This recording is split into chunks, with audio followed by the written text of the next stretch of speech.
Então, sou a Juliana Segovia, eu sou formada em comunicação pela UFMT, né, habilitação radialismo. Sou mestre em estudos de cultura contemporânea pela UFMT também e sou membra, fundadora e atuante do coletivo audiovisual Negro Quariterê, aqui da cidade de Cuiabá, do estado de Mato Grosso.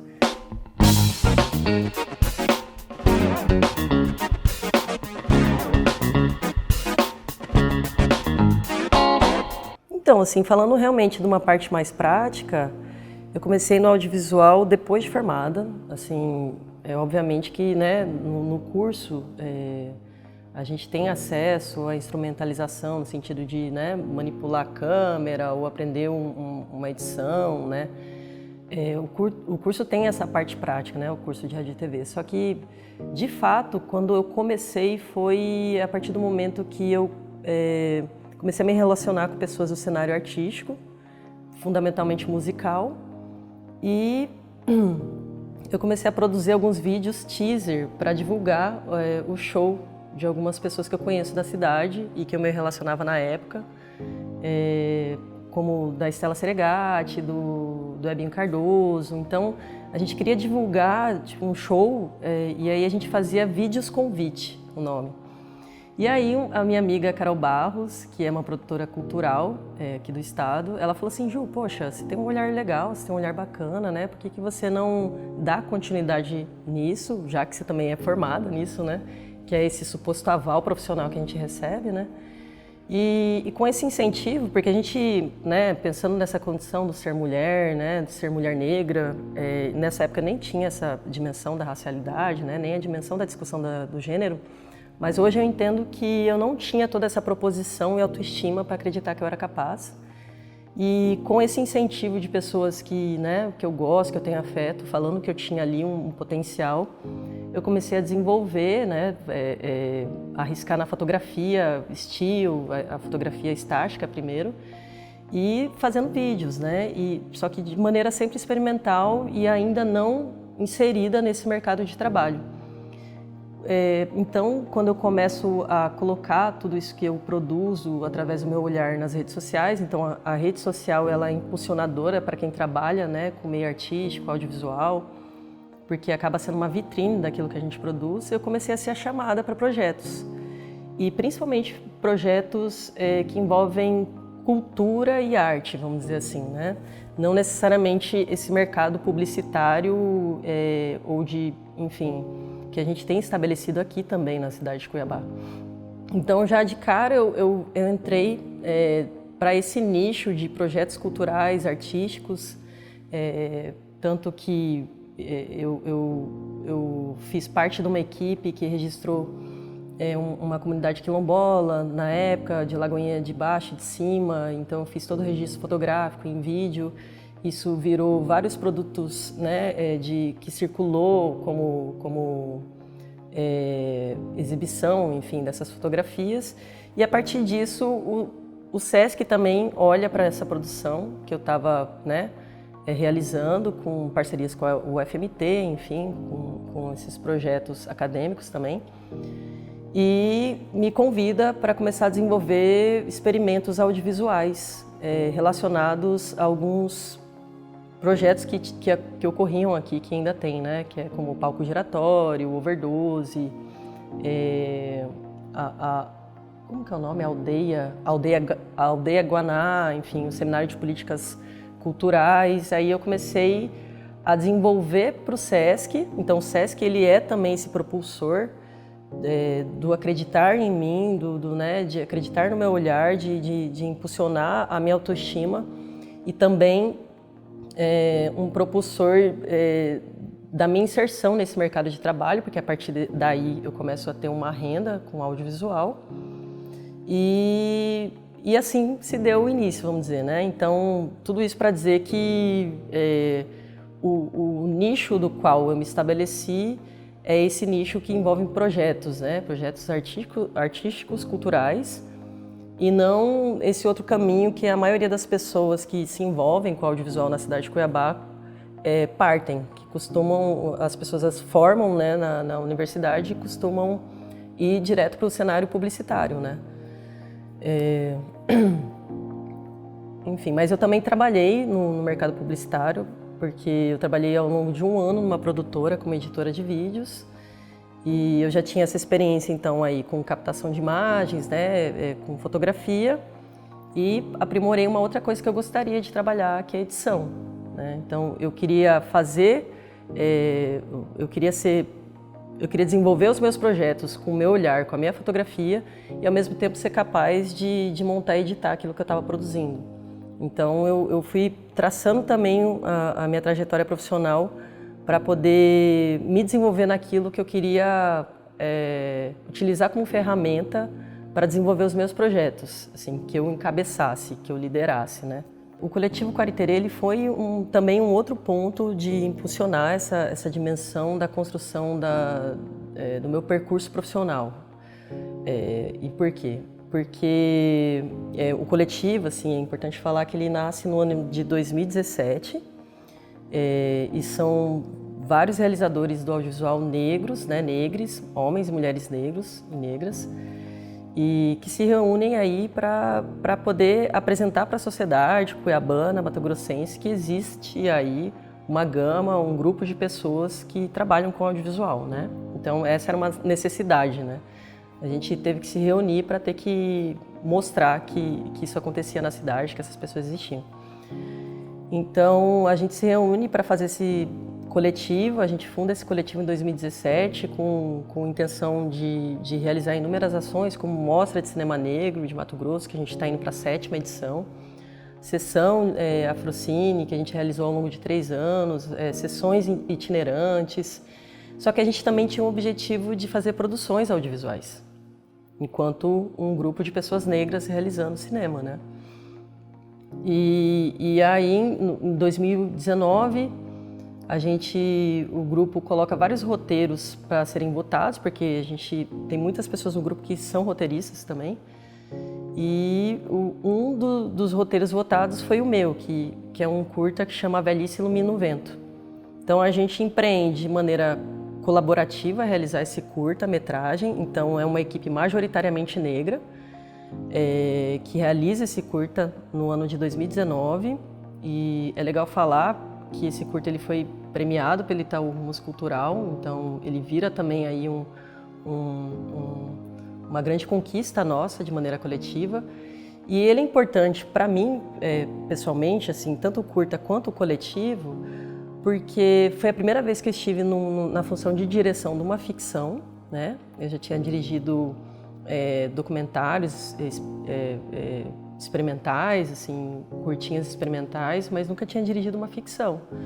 E a experiência de dirigir a ficção é uma outra experiência, assim, na dimensão de equipe, na dimensão de formação de departamento, de lidar com um grupo de pessoas maior, enfim. Então, é uma relação, uma experiência muito intensa, né, que a gente vivencia ao fazer uma ficção, assim, na minha forma de ver.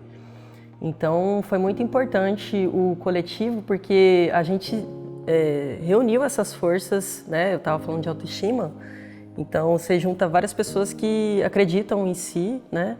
E que botam fé mesmo, né? Essa fé não religiosa, né? Essa crença daquilo que a gente é capaz de fazer.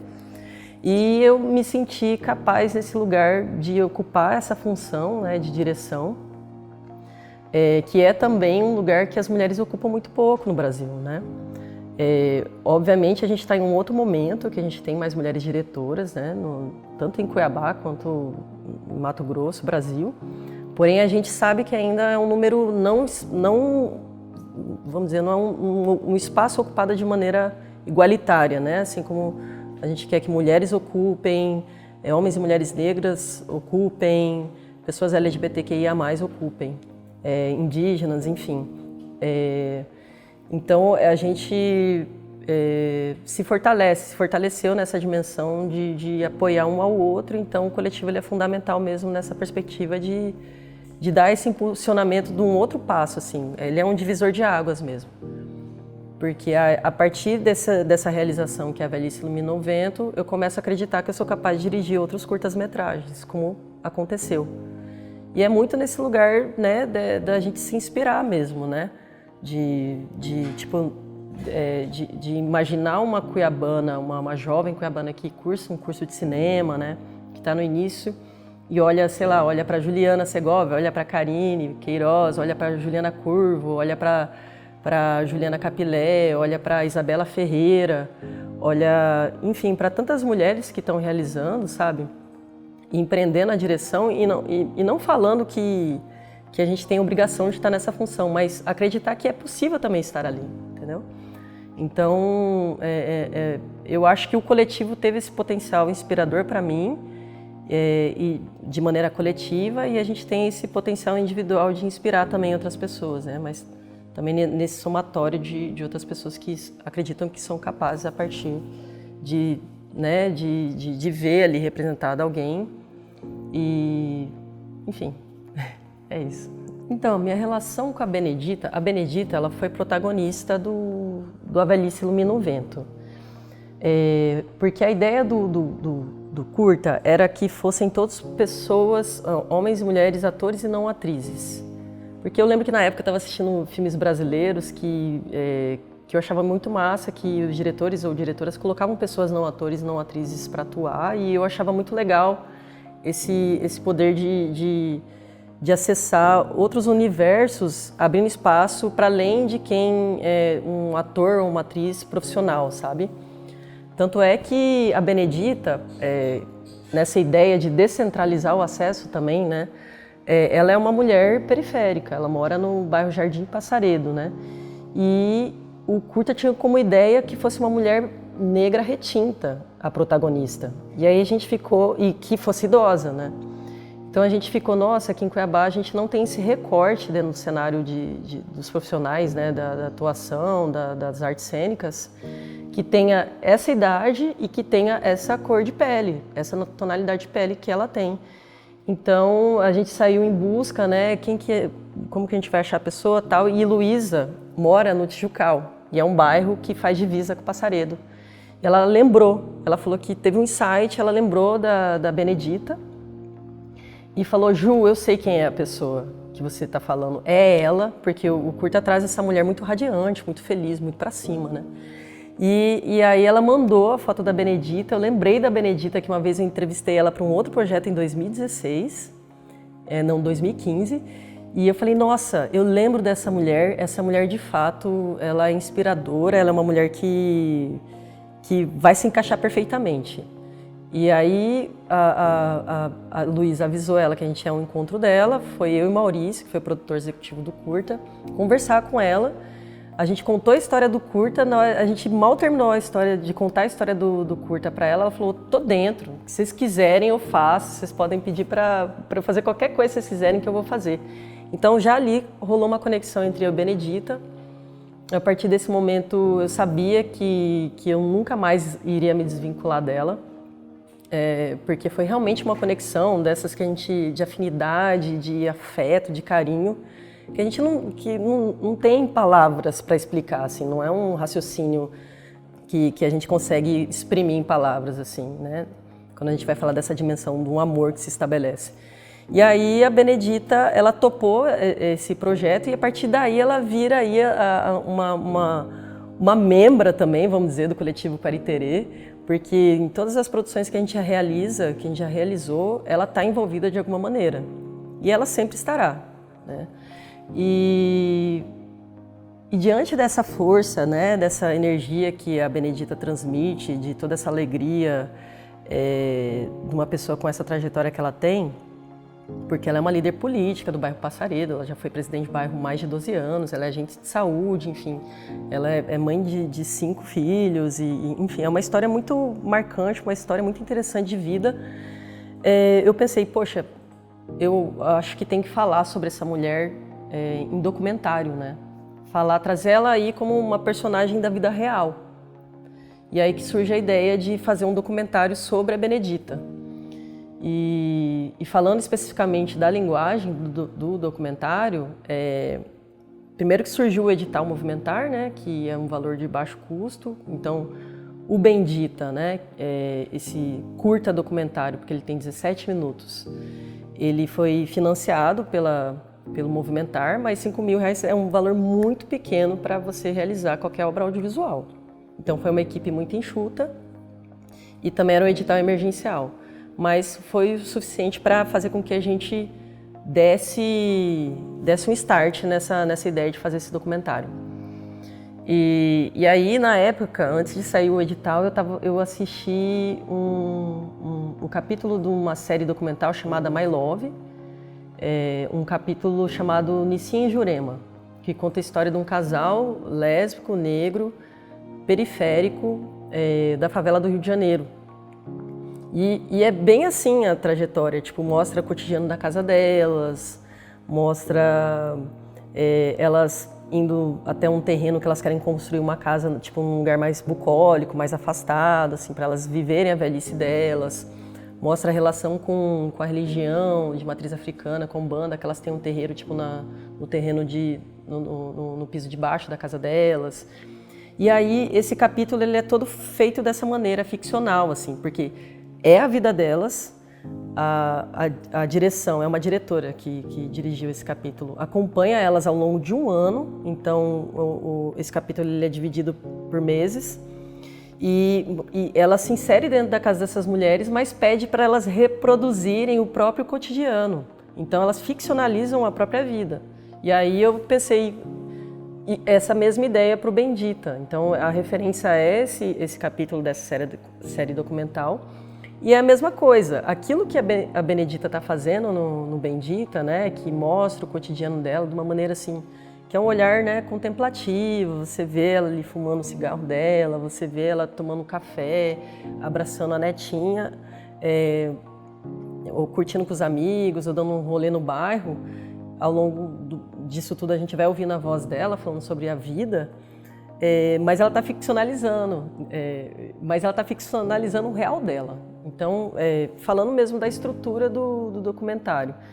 E a ideia era trazer essa dimensão poética visual para essa existência, porque eu acredito que a Benedita é uma artista da vida, antes mesmo de começar a atuar em qualquer curta que a gente está fazendo, ela já era uma artista.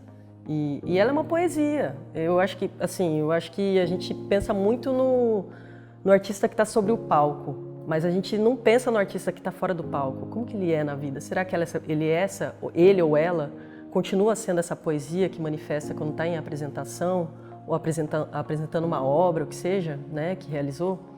Então, eu acredito que existem pessoas que são artes ambulantes, vamos dizer, um suprassumo da arte, uma poesia que anda por aí, né? E Benedita ela tem esse potencial, ela é essa pessoa. E a gente só teve a felicidade de poder agora expressar essa poesia dela através do audiovisual, o que a gente tem feito, sabe? Mas para mim ela sempre foi uma artista, assim. Eu acho que pensar na arte descentralizada é você ter um ideal político de vida. E eu falo um ideal político de realmente você conseguir olhar para a sociedade e entender as estruturas que a atravessam, né? Se a gente não faz isso sem esse olhar, né, desse nível político e estrutural, tudo que a gente fizer, pode ser qualquer outra área do conhecimento, outra área profissional, a gente vai agir sem conseguir trazer essa bagagem de se entender enquanto condição de existência e corpo naquele meio que a gente perpassa, né? Seja profissional, enfim, familiar, de sociabilização.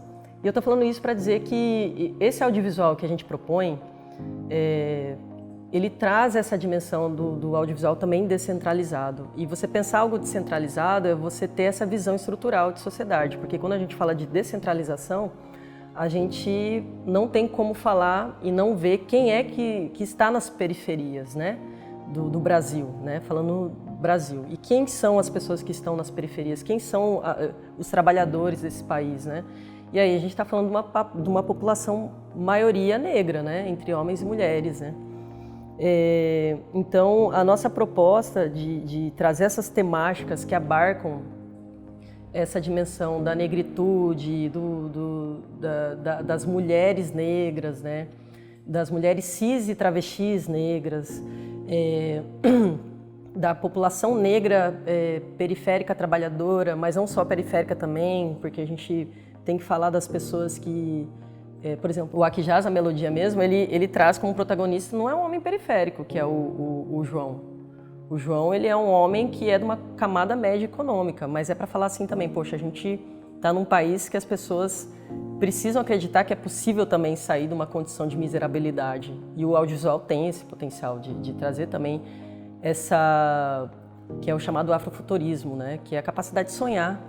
A gente precisa sonhar. A arte, ela tem ela é um instrumento de fazer sonhar. E sonhar é revolução. Então, quando a gente sonha, a gente é capaz de se movimentar para fazer o sonho acontecer. Então, o nosso audiovisual é um audiovisual que tem essa potência nessa perspectiva do afrofuturismo do sonhar. Então, trazer pessoas desse recorte negro, feminino, LGBTQIA+, descentralizado, é utilizar o audiovisual como um instrumento de construções de novos imaginários. Porque a gente sabe que no Brasil, o imaginário, a narrativa, o discurso que se perpetua, o discurso racista, o discurso machista, o discurso classista, ele se perpetua também através da construção do audiovisual.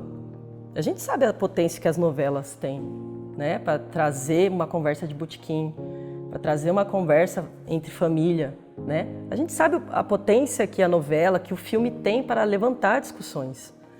E então, quando a gente tem isso na cabeça, seja de maneira individual ou coletiva, a gente olha para a arte como um instrumento de alterar também a sociedade, sabe? Ou pelo menos de movimentar, provocar as pessoas a quererem sair da cadeira, ou quererem mudar as condições das coisas como estão, né, estabelecidas. Elas não são fixas. A gente não pode acreditar que está tudo fixo, sabe? Então, o audiovisual, nessa perspectiva, é isso, é vê-lo como esse instrumento de mudança de imaginário mesmo. Então, a equipe do Bendita é uma equipe enxuta, assim, é uma equipe enxuta porque, por conta do valor que a gente, né, recebeu, realmente é um valor emergencial. Então, nós do coletivo, né, no coletivo que eu faço parte, ou da minha perspectiva política sobre o fazer audiovisual, o trabalho audiovisual, as pessoas negras são as pessoas que têm que ser remuneradas no teto, no piso ideal, né? Então, é importante falar isso. A gente não pode romantizar pessoas que trabalham de maneira colaborativa, a gente não pode romantizar pessoas que ganham abaixo dos valores estabelecidos aí pelo Sindicato Nacional, que é a Sindecine. Porém, quando a gente empreende, né, como esse projeto, que foram só 5 mil, um projeto de baixíssimo custo, a gente vai com essa consciência que a gente vai executar algo de uma maneira com essa dimensão, né? Não é o valor que deveria estar estabelecido, né? Como a gente estava com esse ímpeto de fazer acontecer, todo mundo topou com essa consciência, então cada um da equipe recebeu R$1.000. E quem estava envolvido? A gente teve um som direto, que foi realizado pelo Augusto Krebs. Então ele ficou responsável por toda essa parte de microfonagem, né, lapela. Ele também fez a mixagem e o desenho de som e a trilha, junto com a Aline Veras, do documentário. A Benedita, como protagonista do Bendita, né? Carol Barros, que fez a produção executiva, né? Que nesse caso desse projeto ela ficou responsável por toda essa parte de prestação de contas, e ela acabou acumulando a função de direção de produção, né? Enfim. A Júlia Muxfeld, que fez a direção de fotografia, e eu como direção e roteiro. Então, tipo, são acúmulos de função, e isso porque tá mega ultra enxuto, né? O documentário, ele tem essa via de conseguir ter uma equipe menor, mas aí no caso tá super pequenininha mesmo, mas são as funções, vamos dizer, fundamentais que existem para um documentário acontecer, né? Esse grupo que eu citei dessas funções é o mínimo que você tem que ter para conseguir realizar um documentário nessa linguagem, nessa construção do qual foi feita. E aí que é a importância de ter esses polos, né, difusores, né, de formação. A gente precisa ter lugares estabelecidos para a gente poder ir atrás de uma oficina, ir atrás de um curso. E aí a gente entra numa temática muito importante, porque assim, a gente não pode esquecer que o audiovisual, pensando nesse acesso, ele é ainda algo elitizado, né? A gente está falando de um espaço, de um cenário não só artístico, mas profissional. E isso envolve equipamentos, envolve formação, né, conhecimento do uso de equipamentos, envolve formação de gestão de equipe, enfim, a gente precisa ter um raciocínio aí que envolve um arcabouço de conhecimento. E quando a gente fala do acesso para isso, a gente está falando de um acesso que é muito dificultado, né? Você chegar numa universidade pública e fazer um curso de cinema, provavelmente é para quem teve um ensino que vai, né? Que bom que existem as cotas raciais, que vão permitir que pessoas negras adentrem, né, uma universidade pública.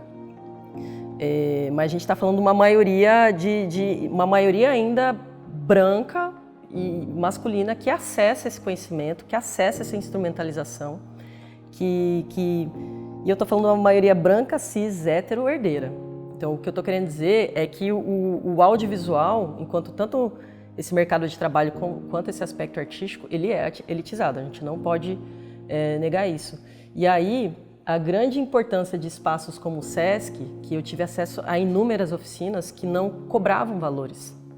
Então, eu fiz um curso de edição, que era um módulo que durou 4 meses, com um professor que eu admiro muito, que foi o Wendel Veiga, que me indicou para uma produtora, que foi a primeira vez que eu trabalhei como editora de vídeos, uma produtora, e eu tive acesso a isso. Então, e houveram outras oficinas de audiovisual que complementaram. Eu fiz um curso, né? Eu fiz um curso de rádio e TV, e eu tive acesso lá também. Só que isso tudo complementou meu conhecimento. Então, eu acho que a existência de polos como o SESC, assim, como essa difusão e a importância disso como essa capacidade de formação, ela é fundamental. Eu não consigo falar da minha experiência profissional, artística, sem falar do SESC. O SESC é uma peça fundamental na minha existência mesmo, porque é uma instituição que acreditou em mim. Então, é um lugar que eu me sinto em casa quando venho aqui, né? Sempre, porque é um lugar que eu transitei. E é um desejo que continue oferecendo, né? E que as pessoas não tenham medo de vir até aqui, né? Porque a gente sempre falou, né, sobre essa capacidade de chegar aqui dentro e se sentir pertencente, né? Eu acho que a gente precisa aproximar as pessoas, né, a periferia desses espaços sociais, assim como o SESC ou tudo aquilo, né, museus, e que essas pessoas consigam olhar que aquele lugar é dela também. Esses lugares de consumo, de vivência artística, sabe? É um espaço para todo mundo, então a gente precisa aproveitar essas oportunidades enfim, e criar outros meios também, né? O coletivo, ele tem essa proposta, a gente tem a proposta de criar outros meios de espaços formativos. A gente está nesse percurso, porque é a longo prazo, né? Desenvolvimento de projetos de coletividade é a longo prazo. E eu tenho certeza que o coletivo vai crescer a ponto da gente, um dia, conseguir estabelecer uma escola de cinema negro, sabe? Ou a primeira produtora negra da cidade de Cuiabá. A gente vai fazer isso acontecer, não tenho sombra de dúvida, sabe? E aí, somando nessa ideia de que, tipo, todos esses espaços, eles precisam existir para que essas pessoas acreditem que é possível, né? Para além de uma universidade, né?